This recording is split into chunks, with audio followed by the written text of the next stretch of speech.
Isang magandang Sabado po ng umaga sa ating lahat at ako po ay nagpapasalamat sa ating Panginoon at nagising po tayong muli sa isang umagang puno ng pag-asa. At ngayon nga po ay we are now on the second Saturday of 2025. Dalangin ko na sa umagang ito ay tayong lahat ay nasa malusog na pangangatawan at pag-iisip. Welcome po sa 11:43 DZMR para po sa ating programang Usapang Pangkalusugan. Muli ako po si Dr. Jennifer Getiwan C., your Doctor on Air, at samahan niyo po ako sa loob ng kalahating oras at pag-usapan natin ang isang napapanahong usapin. Siyempre, part pa rin po tayo ng bagong taon. Kumusta po ang ating mga New Year's resolution? Na itutuloy pa po ba natin ang ating mga ipinangako para sa ating sarili?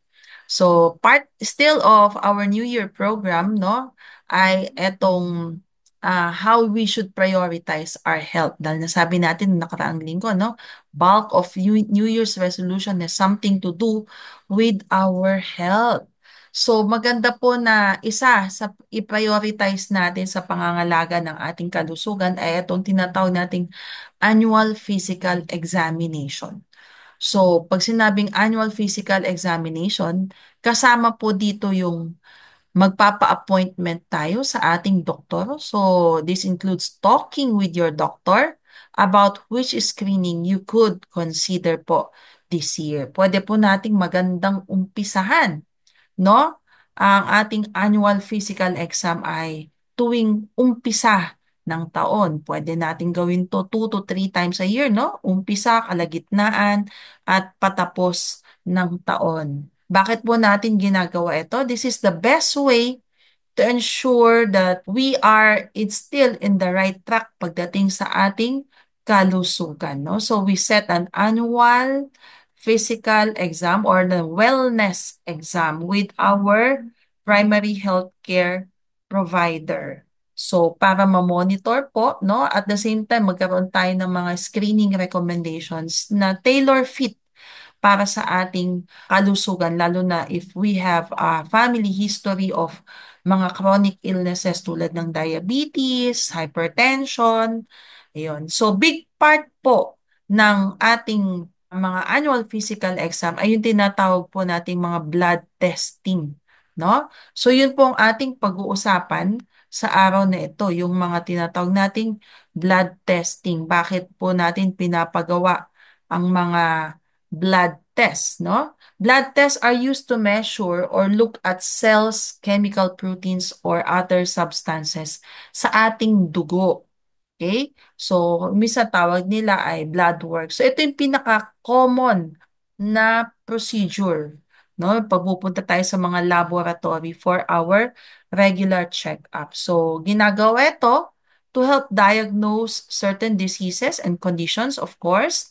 Bata, matanda, ginagawa ito. So, lalo na kung meron nga tayong tinatawag na chronic diseases tulad ng diabetes or matataas ang ating cholesterol, lalo na nung nakaraang Kapaskuhan, no, na kaliwat kanan ng ating kainan. Yun. So, ginagawa rin itong mga blood test na to if we find out if treatment for certain disease is working. So, kumisan series of tests eto. Kunyari, naka-maintenance ka ng mga gamot, sometimes after a few months, inuulit yan kung mabisa ang iyong gamot. At the same time, ang mga blood tests ay ginagawa din ito to check if our liver, kidney, heart, and other organs are still working properly. Yun, kasama na yan kung meron tayong mga bleeding disorders. And at the same time, if our immune system is already in trouble to fight infections. So, nung mga kapanahunan ng mga COVID, di ba, ang daming mga tests, bawat galaw, test. O, so, hindi naman blood yun, swab. But still, kung na-confine, ay may mga blood test. So, technically, it's a semi-invasive test kasi may kasamang tusok. So, kailan natin ginagawa ang mga blood tests? Eto nga, nasabi natin kanina, no? During our annual wellness exam. So, pinaka-common yung tinatawag na complete blood count. So, yan. Kumisan ginagawa din natin, of course, to optimize our health. So, before actually kaming family po, before the year ended, before nagkainan left and right, I check my husband and I and some of our staff, yung mga tauhan po namin, ay nilibre namin sila ng mga tests. Ako na yung nag-interpret if screening and if ever kailangan kong i-refer for subspecialty, ay ginawa ko po yun. So part of kanilang mga Christmas bonuses. So, chinek namin ng kanilang mga cholesterol, kung sila ba ay kakain pa ng lechon nung Christmas. So, this is part of their fitness plan para to maximize our healthy habits. Now, kung ikaw ay at risk for certain health condition na sabi natin kanina, ayan, kailangan mo rin ng mga routine blood test to evaluate no our health at kung nagpo-progress ba na gumaganda or nagpo-progress na sumasama para alam din natin kung anong ating gagawin. And of course, blood tests are also being done if sa mga kababaihan, kung sila ay buntis, ayan, to check the mommy and the baby. At kung ang isang tao naman po ay may mga simptomas tulad ng lagnat, o ngayon medyo may cases of dengue dahil nga po nung nag-uulan. So routine blood test yan, kumisan 2 or 3 times in a day pa nga yan. Sa mga taong nangangailangan ng operasyon, bago sila operahan, may mga blood test din kasi baka mamaya kailangan nilang masalinan ng dugo. So yan yung mga routine blood test. So, walang age limit technically ang paggawa ng blood test as early as newborn. Kung kinakailangan ay may mga blood test na tayo. Kaya nga sa bagong panganak, mga newborn screening, blood test din po yun, and even up to elderlies. Ayan. But yung mga tinatawag nating routine recommendations, tulad ng nasabi natin kanina, to test for your cholesterol, lipid test, if you are at high risk, you can start as young as 20 years old. Yan. So, kung low risk, after 20 years old, every 5 years, pwede ka magpa-test. Pero pag apak ng siguro 40 pataas, ayan, medyo regular na yan, annual na yan. Especially for those people with a family history. Even younger nga 30s. Ayan. Now, kung meron ka mga ibang comorbidities, ayan, may mga ibang test na pwede nating ipagawa aside from mga blood test. May mga yung mga visual like mga X-ray, endoscopy, colonoscopy, ayan na. But for today, we will just concentrate with blood test. So, marami sa blood pa lang kasi madami ng pwedeng ma-detect. Okay? Tulad ng nasabi natin kanina, sa complete blood count, diyan nakikita na kung ang isang tao ay merong tinatawag na nutritional deficiencies like vitamin B6 or 12.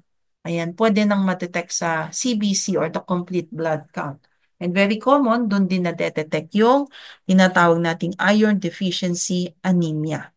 Yan. Sa mga may mga bleeding problems, sa CBC nakikita na kung sila ay kinakailangang salinan ng dugo o hindi. And even mga cancers or infections and immune system disorders, sa blood test nakikita na. Like sa leukemia, ayan. So, initial screening sa CBC, nakikita na kung merong tinatawag na leukemoid reaction with their complete blood count.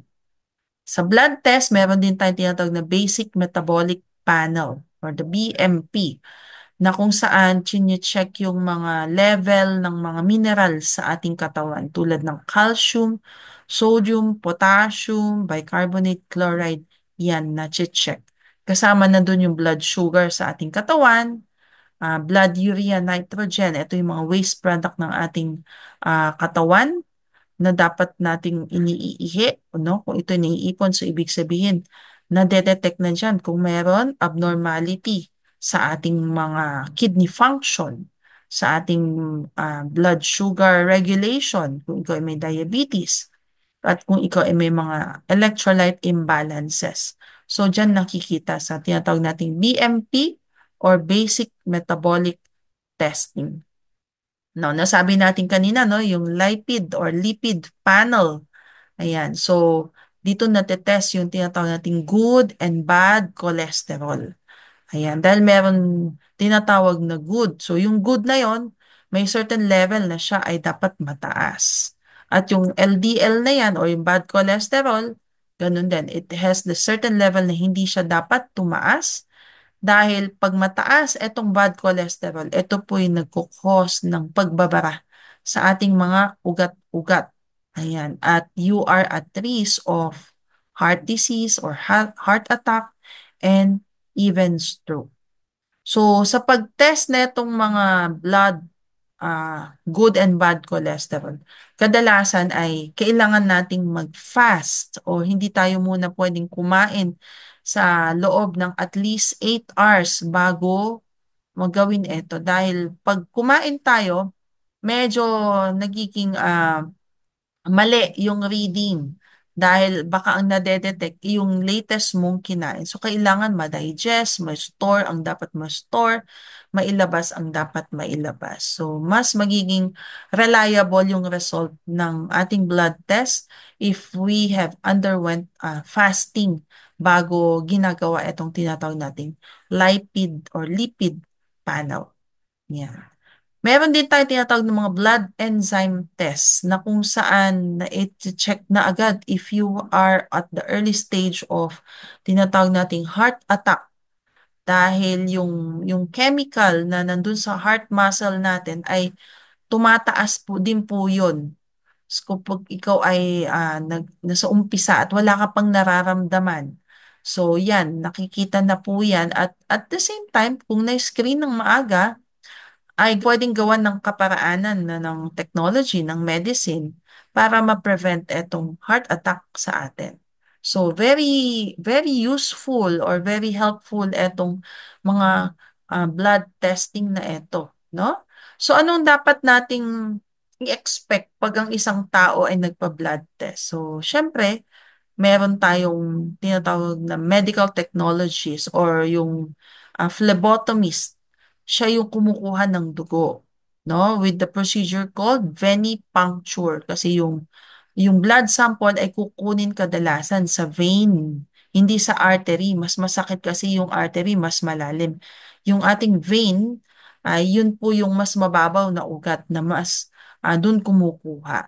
Yun. So, may konting sakit lang naman, okay, because tinutusok yun. Pero I assure you actually yung tinatawag nating central collection na kung saan dito sa ating elbow, no?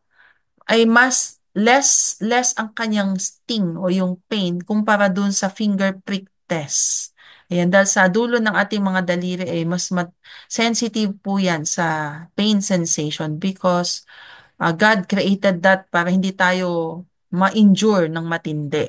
Okay? Di ba yung pag napaso, bibitawan mo agad. So, mas less sensitive sa pain yung sa ating siko kumpara sa daliri. At mas the same time, mas mabilis makuhanan ng dugo yan kaysa dun sa prick. Pero if yung like yung mga may diabetes na regular na nagtetest ng kanilang blood sugar, usually prick method na lang kasi sa bahay, mas hindi kailangan ng professional to check your blood from time to time. You can do the finger prick test at kadalasan itong mga diabetic medyo manhid na ang kanilang mga daliri for that. Yun. So sa mga baby, meron naman yung heel stick sa dulo ng kanilang sakong, dun din kinukuha. So, sa pagpapakuha ng blood test, technically, nasabi na natin kanina, no? Some blood test requires fasting o yung hindi tayo muna kakain, at least 8 hours or an average 10 hours para mas accurate yung result, no? Aside from that, kung minsan may mga certain maintenance medications din na pinatitigil ng ating healthcare provider para mas accurate din po yung result. So, for those with clotting disorders, kadalasan sila yung medyo magble-bleed right after nakuha na ng dugo. Pero Sometimes, nandyan naman yan, if, lalo na kung ikaw ay may bleeding disorder, nakaantabay din naman ang mga medical professionals with regards to bleeding tendencies. But mostly, blood testing are the safest procedure to check kung meron ngang mga problema ang ating kalusugan. At the same time, ang result, mabilis lumabas. So, 1 hour or two, depende kung gaano ka-intensive ang inyong blood test, lumalabas na yung result. At that time, pwede na kayong schedule ng consultation para may explain ng inyong mga medical health professionals, sa inyong mga doctors, yung resulta. Para mas maintindihan natin yung result ng mga test na yon, and we may consider some kind of management depende sa recommendations ng inyong doktor. So yun po yung mga ginagawa natin during annual physical exam. And technically, kasama na rin nga po yung blood test. So as we end, no, nasabi natin, health-wise, we know that our physical body needs to be tested and re-evaluated by the doctors from time to time.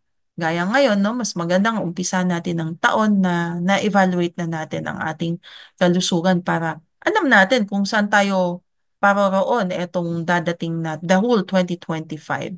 And as we go through all this procedure, technically we must humble ourselves, no, under those professionals, the med techs, all the technicians, and even the doctor, to submit to further testings and recommendations for us to improve our health.